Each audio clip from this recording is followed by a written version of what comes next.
ಎಲ್ರಿಗೂ ನಮಸ್ಕಾರ. ನೀವೆಲ್ಲ ನೋಡಿ ನನಗೆ ತುಂಬ ಖುಷಿ ಆಗ್ತಾ ಇದೆ.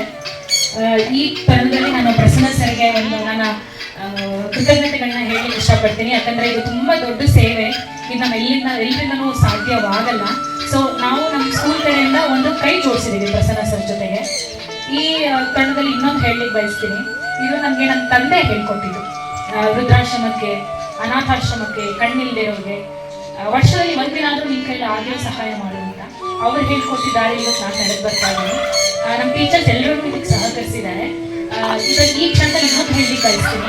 ನನ್ನ ಪೇರೆಂಟ್ಸ್ಗಳು, ನನ್ನ ಕಡೆ ಓದ್ತಿರೋ ಮಕ್ಕಳ ತಂದೆ ತಾಯಿ, ಅವರೆಲ್ಲ ಎಷ್ಟು ನಿಮಗೆ ಅಂತ ಕಲಿಸಿದ್ದು ಒಂದೇ ಒಂದು ಮೆಸೇಜ್ ಕಳಿಸ್ತಾ ಇದ್ದಾರೆ. ನಾವು ವೃದ್ಧಾಶ್ರಮಕ್ಕೆ ಹೋಗ್ತಾ ಇದ್ದೀವಿ, ಅಲ್ಲಿ 50 ಜನ ವಯಸ್ಸಾದವರಿದ್ದಾರೆ, ಅವ್ರಿಗೆ ನಾವು ಸಹಾಯ ಮಾಡಬೇಕು ಅಂತ ಒಂದು ಮೆಸೇಜ್ ಕಳಿಸಿದ ಕೂಡಲೇ ಇಷ್ಟೆಲ್ಲ ರೇಷನ್ಗಳು ಕೊಟ್ಟಿದ್ದಾರೆ. ಸೊ ಮೇಜರ್ ಕಾಂಟ್ರಿಬ್ಯೂಷನ್ ಅವ್ರದ್ದೇ ಇದ್ದಾರೆ.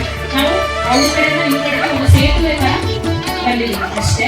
ಇದು ನಮ್ಮ ಕಡೆಯಿಂದ ಒಂದು ಸಣ್ಣ ಸಹಾಯ. ನಿಮ್ಮೆಲ್ಲ ಆಶೀರ್ವಾದ ನಮ್ಗೆಲ್ಲರಿಗೂ ಬೇಕು.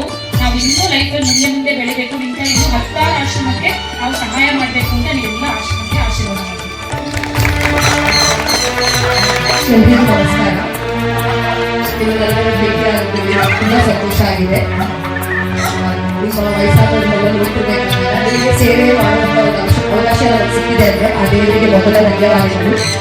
ಹಾಗಾಗಿ ನಮ್ಮ ಶಾಲೆಯಲ್ಲಿ ಹೋಗುವಂಥ ಮಕ್ಕಳು, ಅವರ ತಂದೆ ತಾಯಿಗಳು ನಿಮಗೋಸ್ಕರ ಈ ಎಲ್ಲ ವಸ್ತುಗಳನ್ನು ಏರ್ಪಾಡಿಗೆ ಮಾಡಿಕೊಟ್ಟಿದ್ದಾರೆ. ಇದನ್ನೆಲ್ಲ ನೀವು ಬಳಸ್ಕೊಂಡು ನಿಮ್ಮ ಆಶೀರ್ವಾದ ಎಲ್ಲರಿಗೂ ನಮ್ಮೆಲ್ಲ ಮೇಲೂ ಇರಲಿ ಅಂತ ನಾವು ಬಯಸ್ತೀವಿ. ಅದೊಂದೇ ನಮ್ಮ ಕೋರಿಕೆ. ನಮ್ಮ ಶಾಲೆಯಲ್ಲಿ ಓದುವಂಥ ಎಲ್ಲ ವಿದ್ಯಾರ್ಥಿಗಳಿಗೂ ನಿಮ್ಮ ಆಶೀರ್ವಾದ ಬೇಕು. ಅವರು ಮುಂದೆ ಬೆಳೆದು ಈ ದೇಶದ ಮುನ್ನಡೆಸುವಂತ ಮಕ್ಕಳು ಅವರುಗಳು.